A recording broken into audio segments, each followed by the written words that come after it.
Praise the lord. పిల్లరా, మరి యొక్క నూతన ఉదయకాల సమయంలో దేవుని వాక్యాన్ని చదువుకుందాం. కీర్తన గ్రంథము 102 అధ్యాయం 27 వచనం. Psalm 102 and verse 27. నీవు ఏకరీతిగా నడుచువాడవు, నీ సంవత్సరములకు అంతము లేదు. But thou art the same, and thy years shall have no end.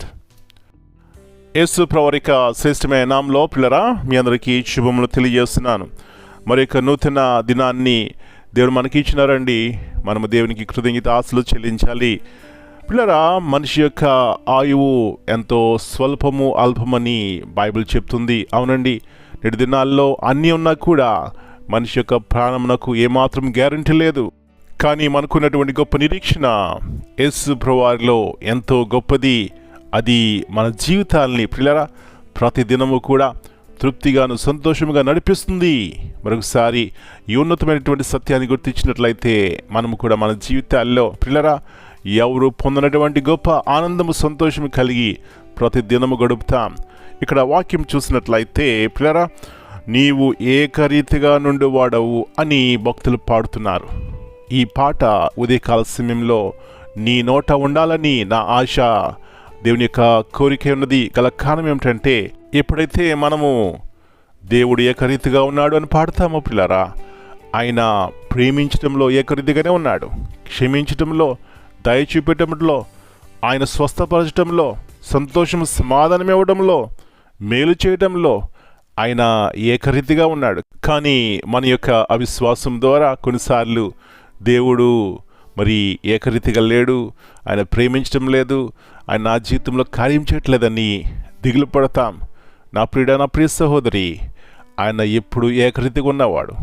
నిత్యము ఆయన మనల్ని ప్రేమించే దేవుడై ఉన్నాడు, సంరక్షించే దేవుడై ఉన్నాడు. కానీ మన వ్యక్తిగత జీవితంలో పరిపూర్ణమైన విశ్వాసంతో ఆయన పాదాలు పట్టుకున్నట్లయితే పిల్లరా, మనల్ని, మన కుటుంబాల్ని తగిన సమయంలో హెచ్చిస్తారు. ప్రతి సమస్య నుంచి మనకు జీవిస్తారు. అలాంటి కృప మన ప్రతి ఒక్కరికి దేవుడు దయచేయనుగాక. ప్రార్థన చేసుకుందాం. ప్రభువా, పరిశుద్ధమైన తండ్రి, మరి యొక్క నూతన ఉదయకాల సమయాన్ని బట్టి మీకు వందనాలు చెల్లిస్తున్నాం. ఎంతోమంది లోకాన్ని విడిచిపెడుతున్నా మమ్మల్ని ప్రేమించి ఇంకా భూమి మీద సజీవ లెక్కలో ఉంచినారు. అందును బట్టి మీకు వందనాలు నాయనా. ప్రభువా, మరొకసారి జ్ఞాపకం చేస్తున్నారు, మీరు ఎప్పుడూ ఒకే రీతిగా ఉండే దేవుడవు. మీ ప్రేమలో, మీ క్షమాపణలో, మీ దయలో, కృప చూపెట్టడంలో, స్వస్థపరచడంలో, మా జీవితాలను బాగు చేయడంలో మీరు మారని దేవుడు. కానీ ఎన్నోసార్లు మేము మా యొక్క అవిశ్వాసము, మా పాపం ద్వారా మీ కార్యములు జరగకుండా అడ్డుగా ఉన్నాం. క్షమించండి. తిరిగి జ్ఞాపకం చేసుకుంటున్నాం. ప్రతి కుటుంబాన్ని దర్శించండి.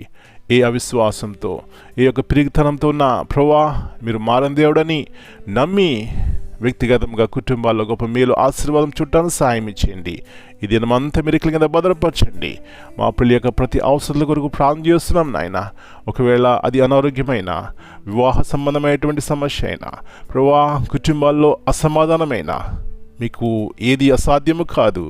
కాబట్టి కుటుంబాల్లో వ్యక్తిగతంగా నాయన మీ కృపను దయచేయండి, సహాయం చేయమని, అన్ని సమయాల్లో మీరు మాతో ఉంటున్నావనే సత్యాన్ని గుర్తించి ఎంతో ధైర్యంగా, భయం లేకుండా ఈ లోకంలో జీవించడానికి సహాయం చేయమని, చీకటి యొక్క శక్తులు లయపరచమని యేసయ్య అతి పరిశుద్ధమైన నామమును బట్టి ప్రార్థన చేస్తున్నాను తండ్రి.